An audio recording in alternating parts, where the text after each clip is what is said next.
Modern dating doesn't fail because people are bad. It fails because everyone is replaceable and everyone knows it. There are more options than ever.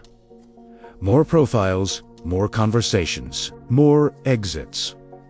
But abundance doesn't create connection. It creates disposability. When someone can be replaced in minutes, they're never fully encountered. You don't listen deeply. You scan. You don't invest. You itch. Every interaction carries an unspoken thought. This is temporary, and temporary things are never taken seriously. Here's the paradox. People say they want authenticity, but they perform constantly. You're not meeting a person. You're meeting a curated self.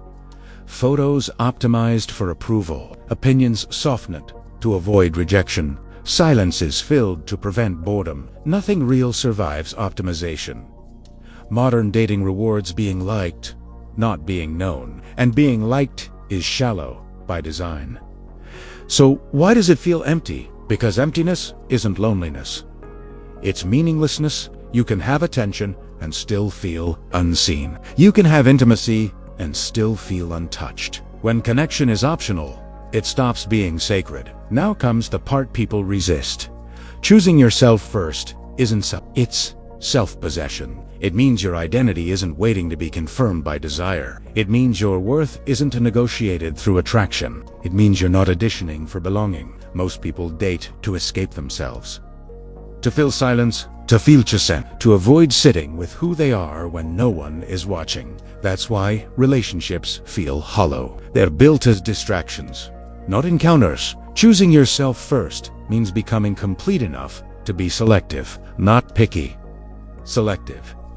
It means you stop asking, "Do they want me?" and start asking, "Can I respect myself in this?" Because the emptiness doesn't come from being alone. It comes from abandoning yourself to be wanted. Modern dating feels empty because most people enter it already divided. Until you stop outsourcing your sense of value, no connection will feel full. Not because love is impossible, but because presence is rare. If this felt too real, it's because it touched something most people avoid.